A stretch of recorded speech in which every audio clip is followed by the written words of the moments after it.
Assalamualaikum warahmatullahi wabarakatuh. Jamaah sholat subuh yang dirahmati Allah, alhamdulillah dengan izinnya kembali kita dapat melanjutkan kajian rutin kita yang pada pagi hari ini akan membahas sebuah tema hayatan thayyibah. Nah, itu temanya ya, hayatan thayyibah. Di mana surat itu terdapat dalam surah An-Nahl, surah ke-16 ayat 97. Kita baca ayatnya ya. A'udzubillahi minasyaitonirrajim. Bismillahirrahmanirrahim. Man 'amila sholihan min zakarin aw unsa wa huwa mu'minun falanuhyiyannahu hayatan thayyibah wa lanajziyannahum ajrahum bi ahsani ma kanu ya'malun. Singkat, padat. Kata Allah Subhanahu wa taala, kata man ini barang siapa. Jadi anyone, barang siapa, anyone, barang siapa. Amila sholihan, amila ini artinya berbuat atau telah berbuat. Amila sholihan, melakukan suatu perbuatan sholihan yang baik. Nanti kita akan bahas ya tentang apa amal soleh itu persisnya. Min zakarin au unsa, baik yang melakukan amal soleh itu dari zakar. Zakarin itu maskulin, maskel, yang punya kekuatan ya, maskulin. Au unsa, atau apa lawannya? Feminim.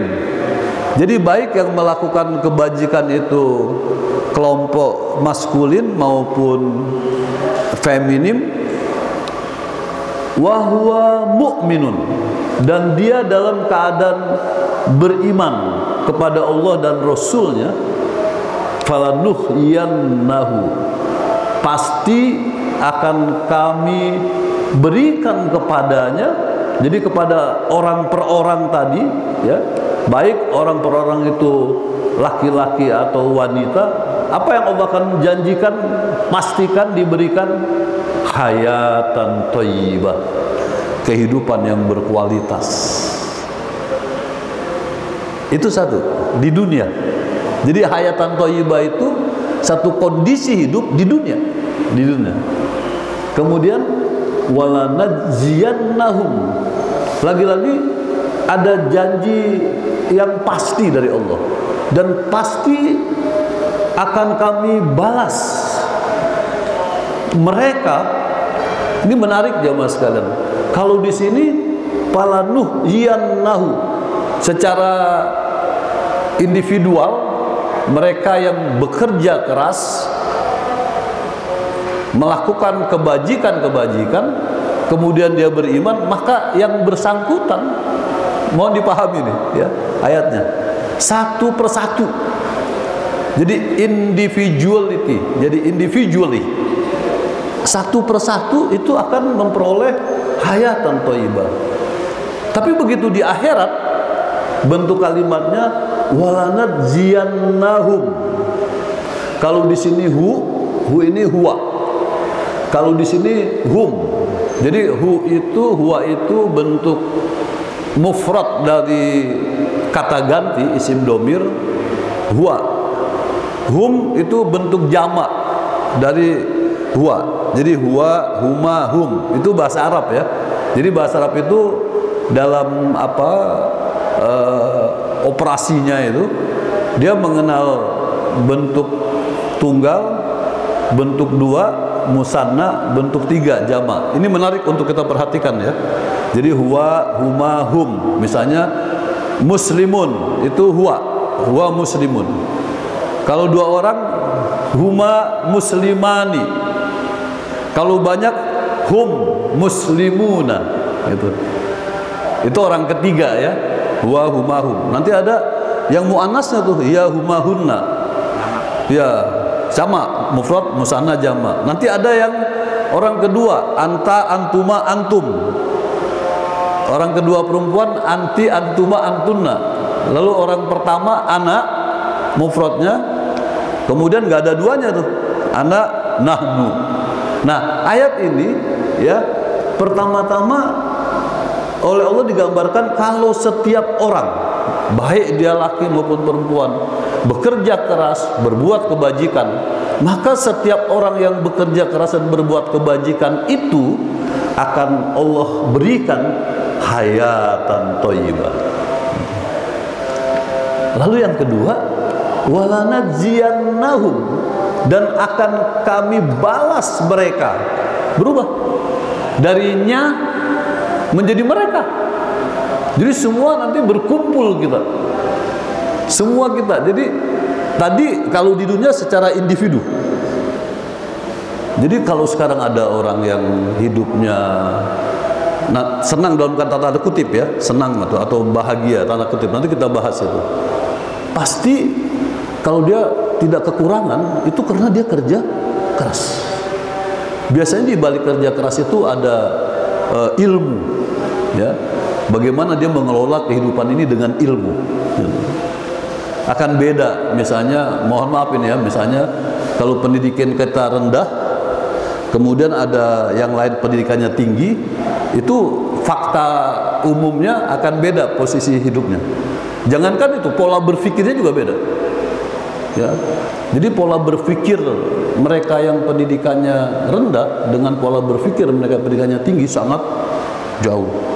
Nah, jamaah sekalian, di akhirat mereka dijanjikan Allah mendapat balasan lagi dengan yang lebih baik.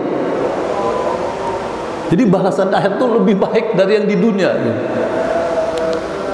Bi ahsani ma kanu ya'malun, karena atau akibat apa yang mereka lakukan di dunia. Menariknya jemaah sekalian, ini kalau kita paham bahasa Arab, kata-kata kanu ya'malun bentuknya fi'il mudhari. Fi'il mudhari itu artinya apa? Suatu perbuatan yang sedang dilakukan gitu. Jadi Allah ingin mengingatkan kita bahwa kerja keras itu tempatnya di sini sekarang. Jadi bukan di akhirat lagi. Di akhirat itu tempat menikmati hasil ya kerja kita. Jadi achievementnya itu di akhirat. Yang kedua nih, yang kedua ya. Tapi di dunia Allah janjikan juga achievement yang bagus akan menghasilkan hayatan thayyibah.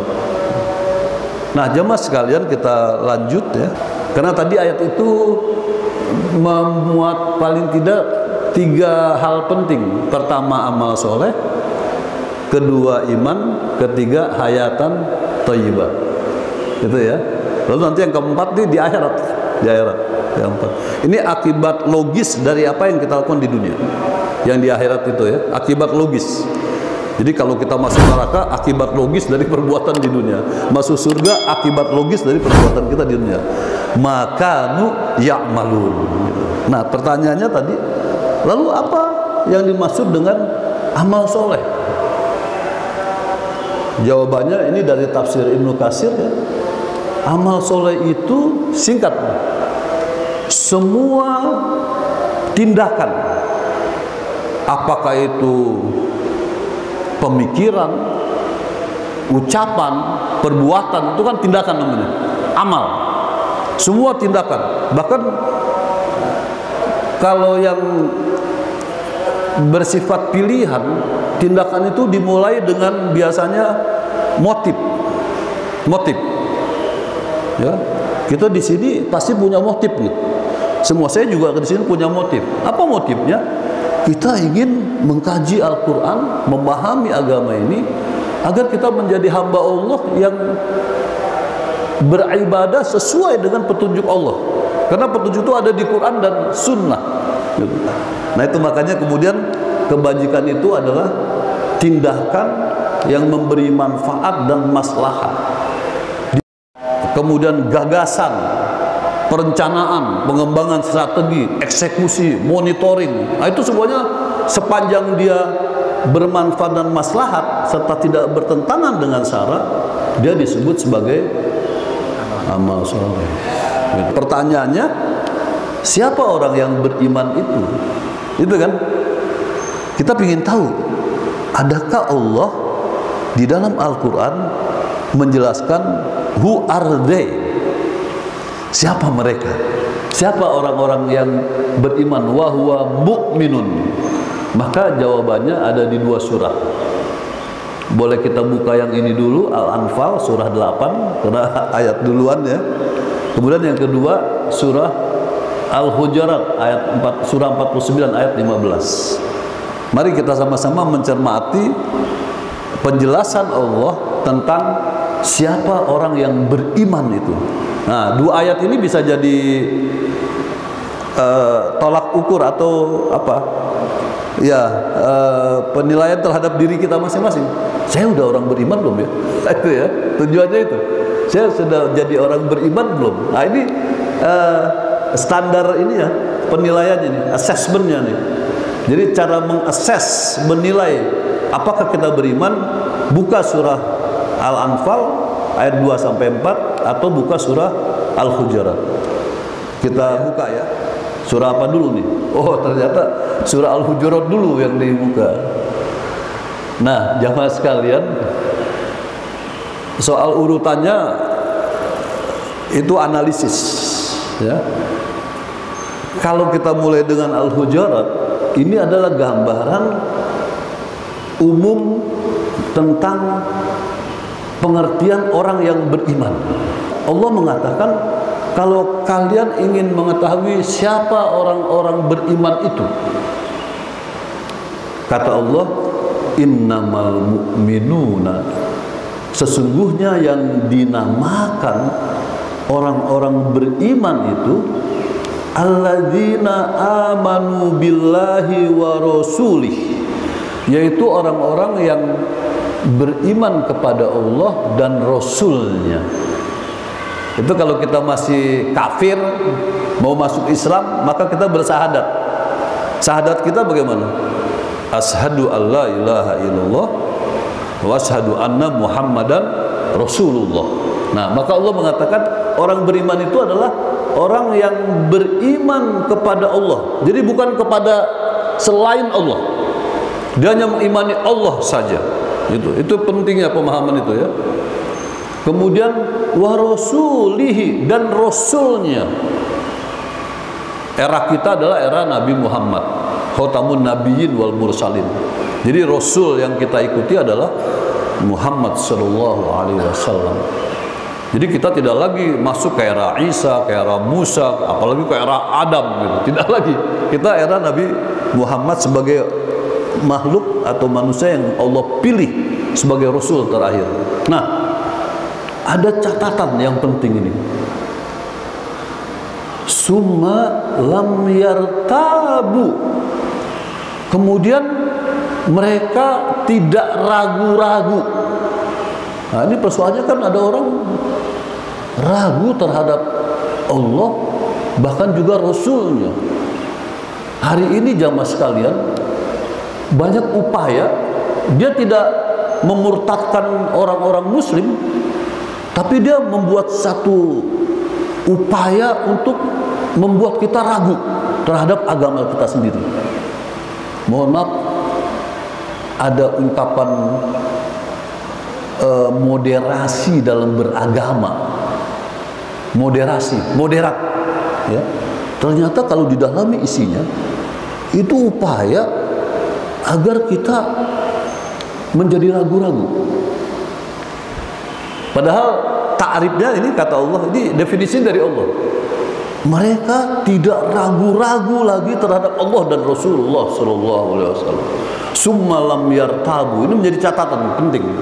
Jadi sebuah keimanan seseorang itu atau keimanan orang-orang mukmin itu akan ditentukan pada ketidakraguan imannya ya, kepada Allah dan Rasulnya. Itu satu. Dia beriman dengan total. Kemudian yang kedua, wajahadu bi amwalihim wa anfusihim, dan mereka berjihad, berjuang. Di sini berjuang, berjihad. Berjihad ini yang kita pahami apa selama ini? Perang, ya kan? Padahal jihad itu artinya bersungguh-sungguh dalam melakukan amal soleh. Jadi jihad itu berlaku untuk any activities gitu. Jadi ada kesungguhan bekerja keras dalam bidang ilmu, dalam bidang pendidikan, dalam bidang ekonomi.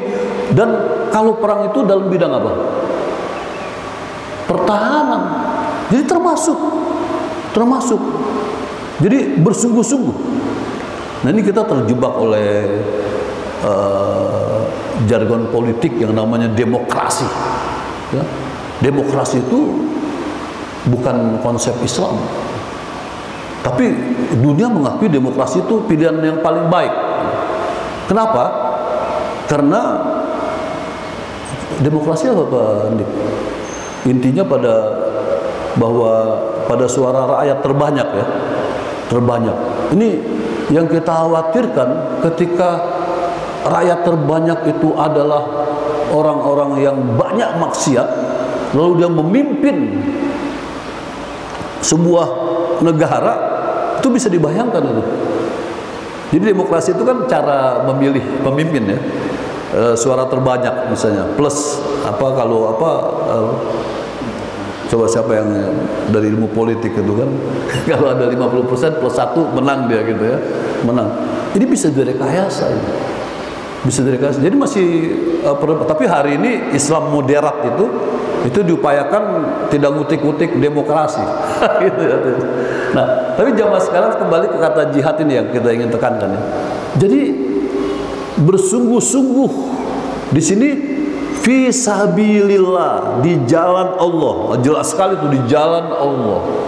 Jalan Allah itu adalah melaksanakan semua ajaran agama, baik ibadah maupun muamalah. Itu yang harus kita selalu ada di benak kita. Bahwa Islam itu isinya ibadah, muamalah, akhlak. Gitu, akhlak. Jadi ibadah itu nanti menghasilkan keikhlasan, kemudian muamalah itu harus disertai ilmu, akhlak itu nanti kita menjadi teladan. Jadi luar biasa ajaran Islam itu. Kalau sering akidah, syariah, akhlak. Itu ajaran Islam itu akidah, syariah, akhlak. Akidah itu nanti menghasilkan apa? Keimanan, dan keimanan yang buah keimanan itu adalah ikhlas. Karena kita yakin pada Allah. Sementara ilmu itu menghasilkan kerja keras tadi, amal. Sebenarnya akhlak menghasilkan keteladanan. Nah, jemaah sekalian, setelah dia tidak ragu terhadap Allah dan Rasulnya, dia juga bersungguh-sungguh menjalankan agama Allah. Di sini fisabilillah, bi amwalihim, dengan hartanya, wa anfusihim, dan dengan jiwanya. Ya. Lalu ujungnya apa di sini? Ulaika humus shodiqun. Itulah mereka yang imannya benar. Jadi kalau mau disebut orang mukmin, pertama imannya kokoh, total, gitu. Tidak ragu-ragu. Bahasa Qur'annya enak, tidak ragu-ragu. Semua orang paham apa yang maksud tidak ragu-ragu. Ya, kita secara logika paham, tidak ragu-ragu, yakin kita pada Allah dan Rasulnya 100%. Nah, gitu ya. Nah, yang kedua jihad. Sekali lagi, jihad jangan diartikan cuma perang doang. Perang bagian dari jihad. Tapi jihad itu maknanya kesungguhan dalam melakukan semua perintah Allah, baik yang berhubungan dengan ibadah. Jadi kalau ibadah sungguh-sungguh, baik bermuamalah sungguh-sungguh, gitu. Ya, maka ulaika humus shodiqun. Itulah orang mukmin yang benar imannya. Gitu. Sudah ada tolak ukur kita sekarang ya. Jadi kita punya tolak ukur tentang siapa orang mukmin itu. Satu, kalau mukmin kita menunjuk pada diri kita. Siapa mukminun itu? Menunjuk semua orang-orang mukmin. Kemudian ayat berikutnya yang bicara tentang siapa orang beriman. Nah, ini lebih rinci lagi. Lebih rinci lagi. Allah menjelaskan. Lihat, sama kan ayatnya kan? Di depannya ya. Tadi innamal mu'minuna alladzina yu'minuna billah wa rasulih gitu. Sekarang sama juga. Innamal mu'minuna alladzina, sama itu redaksinya kan? Sama. Tapi Allah jelaskan cirinya pada surah Al-Anfal. 1. Iza zukirallahu wajilat qulubuhum. Ini punya makna lam yartabu. Lam yartabu. Dia nggak ragu-ragu. Bahwa dia tidak ragu-ragu, indikasinya apa? 1. Bila disebut nama Allah, bergetar hatinya. Pertanyaannya, berapa sering kita bergetar hati? Maksud bergetarnya apa ini? Deg-degan gitu? Enggak. Maksudnya memiliki sensitivitas yang tinggi terhadap perintah-perintah Allah. Dan perintah Allah itu yang wajib enggak banyak. Yang wajib itu yang ibadah rukun Islam yang 5 itu aja. Rukun Islam yang pertama apa? Syahadat. Syahadat ini diulang-ulang terus ini. Setiap sholat, iya kan? Asyhadu an la ilaha illallah. Berapa kali ini? Wa asyhadu anna Muhammadar Rasulullah. Itu untuk membangun summa lam yartabu. Kita tidak ragu-ragu lagi. Maka diulang syahadat. Rukun Islam itu masuk dalam ibadah sholat. Menimbulkan keyakinan yang itu. Iza zukirallah wajilat qulubuhum. Sensitivitas pada peringatan-peringatan Allah. Dan ini agak sulit ditemukan pada hari ini. Di zaman sahabat itu dalam satu asar diceritakan, satu hari Umar bin Khattab melakukan sebuah kesalahan yang tidak dia sadari. Dia menyinggung perasaan sahabat yang lain. Tidak menyakiti, menyinggung. Jadi yang disakiti bukan fisik, tapi hatinya. Lalu seorang sahabat lain yang memperhatikan sikap Umar, karena kita tahu Umar bin Khattab itu orang yang temperamental ya. Dalam sejarah diceritakan begitu kan, tegas. Tegas. Iza zukirullah. Apa yang terjadi pada Umar bin Khattab? Wajilat qulubuhum. Dia langsung tersungkur, sujud, istighfar.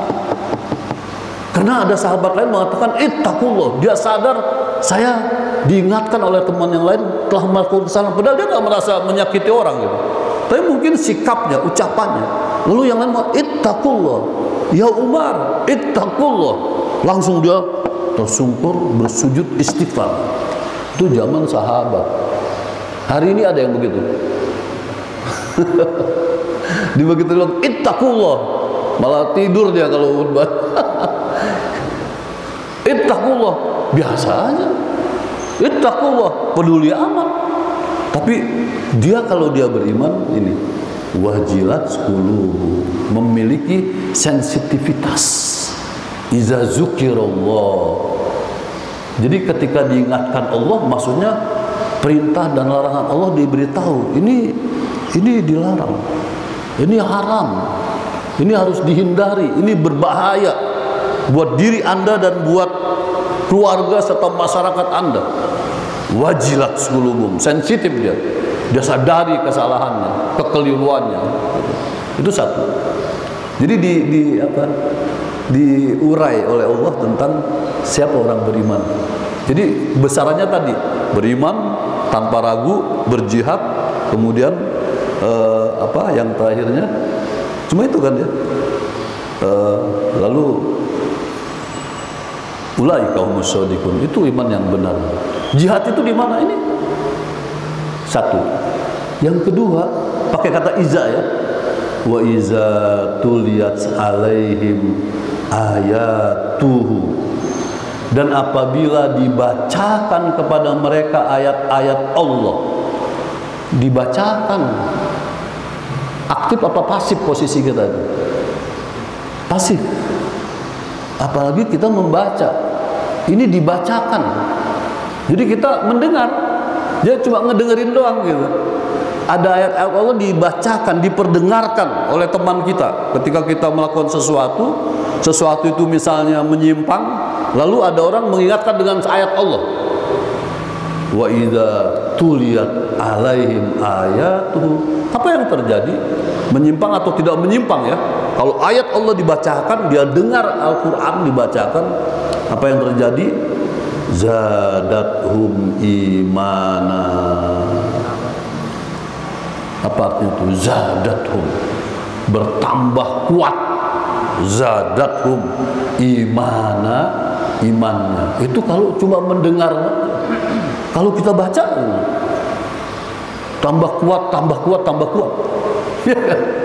Karena kita baca langsung, ini dibacakan.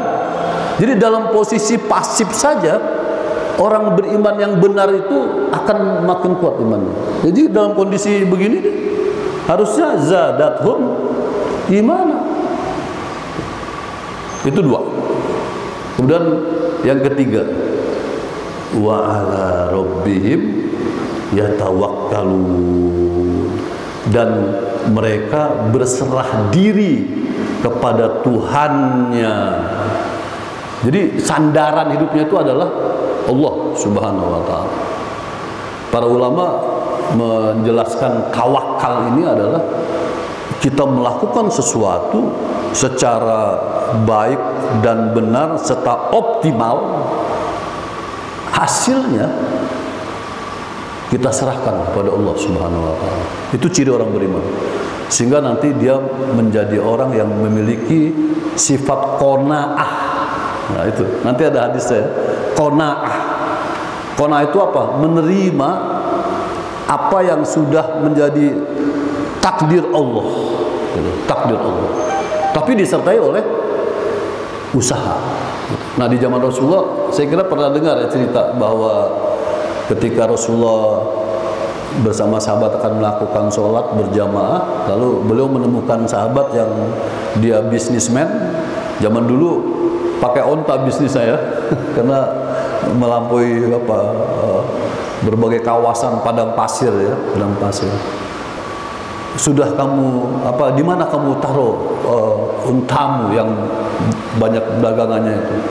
Aku lepas di halaman masjid ya Rasulullah. Kemudian kata Rasulullah, ikat. Ontanya suruh diikat. Saya serahkan pada Allah Subhanahu wa ta'ala. Itu tawakal. Saya serahkan semuanya pada Allah. Nah, ternyata kata saya serahkan pada Allah itu tidak total diserahkan, tapi harus ada upaya. Nabi yang mencontohkan, ikat dulu ontamu. Itu baru engkau menyerahkan diri kepada Allah. Jadi berserah diri kepada Allah itu harus baik dan benar. Nah itu ciri ketiga. Wa ala rabbihim yatawakkalun. Berikutnya lagi ciri keempat, alladzina yuqimunas shalah.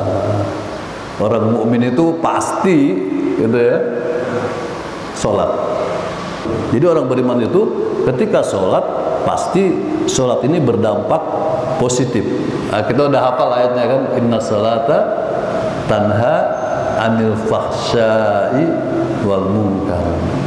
Jadi kalau kita menemukan wakil-wakil kita itu yang misalnya notabene muslim gitu, tapi tertangkap tangan, dia sholat misalnya, rajin, kira-kira orang mukmin bukan? Dia nggak meninggalkan al-munkar. Al-munkar itu lebih ringan dari al-fahsya, karena fahsya itu perbuatan keji. Perbuatan keji itu hari ini bisa dalam Islam itu dikatakan extraordinary crime. Itu perbuatan faksa itu, extraordinary crime. Apa itu? Mensekutukan Allah. Dalam surah Al-An'am 155 dan seterusnya. Kemudian durhaka kepada orang tua. Itu extraordinary crime. Kemudian yang ketiga, membunuh anaknya sendiri karena takut miskin. Yang keempat, membunuh orang lain tanpa dasar hukum, dan seterusnya. Itu extraordinary crime, termasuk korupsi. Korupsi itu termasuk itu, korupsi. Zina itu termasuk extraordinary crime. Jadi zina itu bukan sembarangan, extraordinary crime. Nah, orang yang sholat, dia akan tinggalkan itu. Dia tidak akan berhubungan dengan tindakan-tindakan yang berseberangan dengan perintah agama. Itu yang keempat. Yang kelima, wa mimma razaqnahum yunfikun, dan sebagian dari rizki yang kami berikan kepada mereka. Ini ingat nih, rizki yang kami berikan. Jadi rizki itu bukan dari kita, tapi dari Allah Subhanahu wa ta'ala. Nah, terhadap rizki yang Allah berikan itu, yunfikun, dia infakkan, dia berbagi. Makna infak ini lebih luas dari zakat. Jadi kalau zakat itu apa, jenisnya tertentu, waktunya tertentu, ukurannya tertentu, ya. Tapi kalau infak, besarannya, waktunya, ya, bebas. Kalau dapat rezeki, berbagi. Ini seperti kita di masjid. Masjid ini butuh maintenance. Kalau kita tidak berinfak, maka dari mana maintenance ini? Nah, orang beriman, dia akan menyisihkan sebagian rezekinya. Itu dalam berbagai agama banyak sekali itu ya. Kalau agama Nasrani katanya 10% ya dari gajinya gitu. Kalau kita zakat sendiri, infak sendiri ya. Kalau zakat 2,5%. Sementara kalau infak besarannya itu terserah kemampuan kita. Jadi bisa aja infak lebih besar dari zakat, ya, dari zakat. Nah, jemaah sekalian, jadi ada berapa ini contohnya? 1, zikirullah wajat qulubum. Kemudian zadathum imana. 2, tawakal. 3, sholat. 4, berbagi. 5. Apa kata Allah?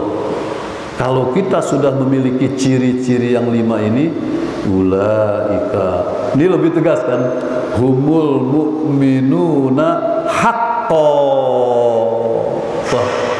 Apa artinya itu? Mukmin orisinal. Jadi hari ini ada mukmin KW, ada mukmin ori. Nah, kita masuk yang mana nih? Cuma 2 nih pilihannya, ori apa KW? Ya tinggal pakai ayat ini sebagai standar assessment tadi. Jadi kita assess, kita nilai kualitas iman kita. Gitu. Kalau mau disebut mukminuna haqqo, penuhi semua tadi, Al-Hujurat dan Al-Anfal. Lahum, nah ini dampak akhiratnya, ya. Lahum darajatun 'inda rabbihim. Mereka akan memiliki posisi yang mulia di sisi Tuhan. Darajat, derajat, ya. Orang kan kalau ngomong derajat pasti positif. Ya, derajat ya. Bisa juga sih derajatnya tinggi, derajatnya rendah. Tapi kalau bicara dengan Allah, derajat yang mulia, kedudukan yang mulia insya Allah. Wal maghfirah, diampuni Allah. Insya Allah.